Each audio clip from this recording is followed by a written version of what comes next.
మరి పిల్లలు మరి వాక్యాలు చెబుతారు, వారు కూడా సిద్ధపడవలసిందిగా కోరుచున్నాం.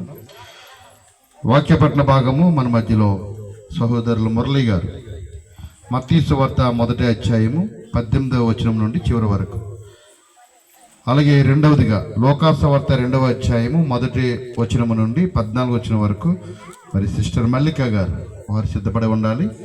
మూడవది యెషయా గ్రంథము 9వ అధ్యాయము 6-7 వచనాలు మరి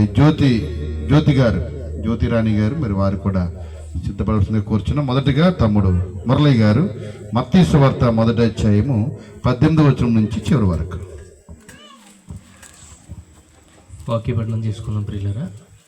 మత్తయి సువార్త 1వ అధ్యాయము 18వ వచనం నుంచి 25 వచనాలు చదువుకుందాం. యేసుక్రీస్తు జనమనిదం ఎట్లనగా, ఆయన తల్లి అయిన మరియ యోసేపునకు ప్రదానము చేయబడిన తరువాత ఓ రేఖము కాకమునుపు ఆమె పరిశుద్ధాత్మ వలన గర్భవతిగా ఉండెను. ఆమె భర్త అయిన యోసేపు నీతివంతుడై ఉండి ఆమెను అవమానపరచనొల్లక రహస్యముగా ఆమెను విడనాడును ఉద్దేశించాను. అతడు ఈ సంగతులను గూర్చి ఆలోచించుకొని చుండగా, ఇదిగో ప్రభువు దూత స్వప్నమందు అతనికి ప్రత్యక్షమై, దావీదు కుమారుడైన యోసేపు, నీ భార్య అయిన మరియను చేర్చుకున్నటకు భయపడకుము. ఆమె గర్భము ధరించినది పరిశుద్ధాత్మ వలన కలిగినది. ఆమె యొక్క కుమారుని కనెను. తన ప్రజలను వారి పాపముల నుండి ఆయన రక్షించెను గనుక ఆయనకు యేసు అని పేరు పెట్టుదవనెను. ఇదిగో కన్యక గర్భవతి అయి కుమారుని కనెను. ఆయనకు ఇమానుయేలును పేరు పెట్టబడుదురు అని ప్రభు తన ప్రవక్తల ద్వారా పలికిన మాట నెరవేరినట్లు ఇదంతయు జరిగెను. ఇమానుయేలును పేరునకు భాషాంతరమున దేవుడు మనకు తోడని అర్థం. యోసేపు నిద్ర మేలుకొని ప్రభువు దూత తనకు ఆజ్ఞాపించిన ప్రకారము చేసి తన భార్యను చేర్చుకుని ఆమె కుమారుని కని వరకు ఆమెను ఎరుగకుండెను. అతడు ఆ కుమారునికి యేసు అని పేరు పెట్టెను. ఈ యొక్క వాక్యము మన హృదయాలు ఫలించునుగాక.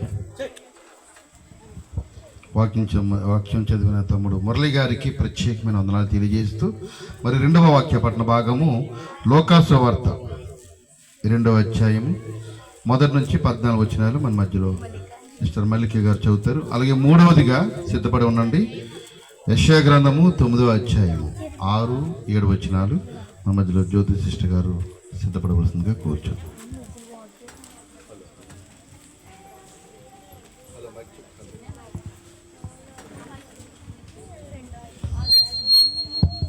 Hello mic check. హలో.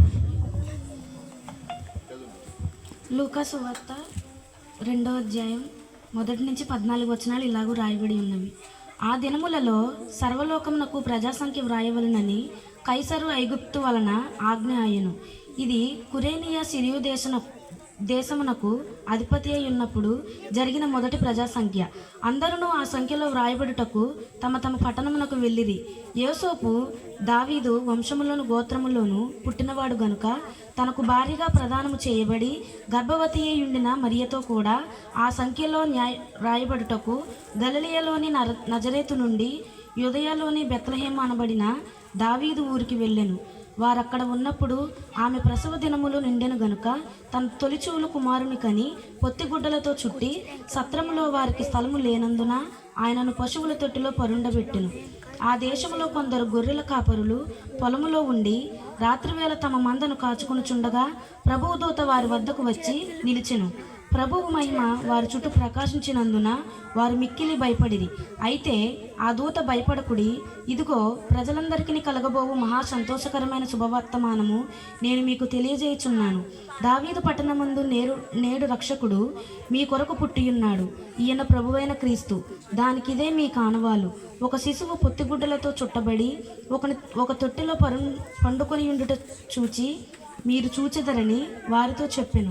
వెంటనే పరలోక సైన్య సమూహము ఆ దూతతో కూడా నుండి సర్వోన్నతమైన స్థలములలో దేవునికి మహిమయు ఆయనకిష్టులైన మనుషులకు భూమి మీద సమాధానమును కలుగునుగాక అని దేవుని స్తోత్రము చేయుచుండెను. దేవుడి కొద్దివాక్యం దీవించునుగాక. వాక్యం చదివిన సిస్టర్ గారికి ప్రత్యేకమైన వందనాలు. మూడవ వాక్య భాగము యెషయా గ్రంథము 9వ అధ్యాయము 6-7 వచనాలు మన మధ్యలో సిస్టర్ జ్యోతి గారు వచ్చి చదివి వినిపించవలసిందిగా కోరుచున్నాం. తదుపరి పిల్లలు మరి కంటత వాక్యాలు సండే స్కూల్ టీచర్ గారు ఉండాలి దగ్గర. మరి వాళ్ళ లైన్లో ఒక్క విషయం చెప్పడానికి మరి వాళ్ళు దగ్గరుండి నడిపించారు కార్యక్రమాన్ని, వాళ్ళు నడిపించారు కాబట్టి దగ్గరలో ఉండండి.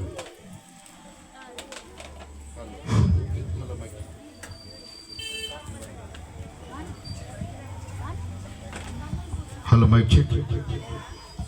యెషయా గ్రంథము 9వ అధ్యాయము 6-7 వచనాలు చదువుకుందామండి.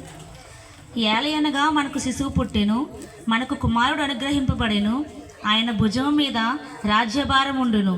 ఆశ్చర్యకరుడు, ఆలోచనకర్త, బలవంతుడైన దేవుడు, నిత్యుడగు తండ్రి, సమాధానకర్తయగు అధిపతి అని అతనికి పేరు పెట్టబడును.